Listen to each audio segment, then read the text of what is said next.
ఆది ఇంకా రాలేదేంటి? పవిత్ర, బామ్మా ఎలా ఉన్నావమ్మా?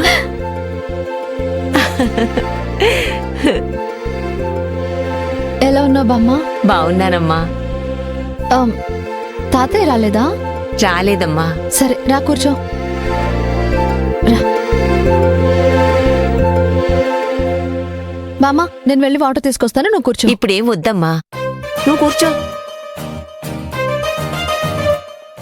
ఏంటి బామ్మ విశేషాలు? ఎలా ఉన్నారు? తాతయ్య ఎందుకు రాలేదు? ఆయన బాగానే ఉన్నారమ్మా. మీ తాతయ్యకి పొలం కౌలు పనులున్నాయి కదా, అందుకే రాలేదు. 4 రోజుల తర్వాత వస్తారు.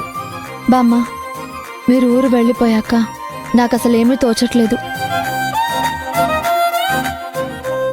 పవి, వేళకి తింటున్నావా? మందులు వేసుకుంటున్నావా? వేసుకుంటున్నాను బామ్మ. మీ తాతయ్య అక్కడున్నారన్నమాటే గాని ధ్యాసంతా నీమీదే ఉందమ్మా. నా మనవరాలు తిన్నదో లేదో అని ఒకటే ఆలోచన అనుకో. అవును, ఆది ఏమంటున్నాడు? మీ మామగారి ఆరోగ్యం బాగానే ఉంది కదా? సీతకేదో కాలు బెణికిందంది, ఇప్పుడెలా ఉంది? తగ్గిందా? తగ్గింది బామ్మ. సరే, నువ్వు ప్రయాణం చేసి అలసిపోయి ఉంటావు. రా, రెస్ట్ తీసుకుందో గాని. రా.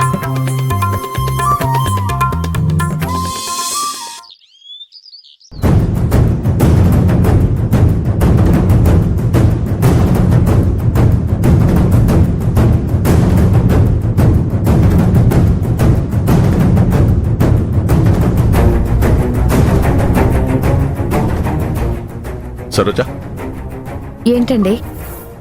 అమ్మాయితో మాట్లాడడానికి ఆది వెళ్ళి గంట దాటింది.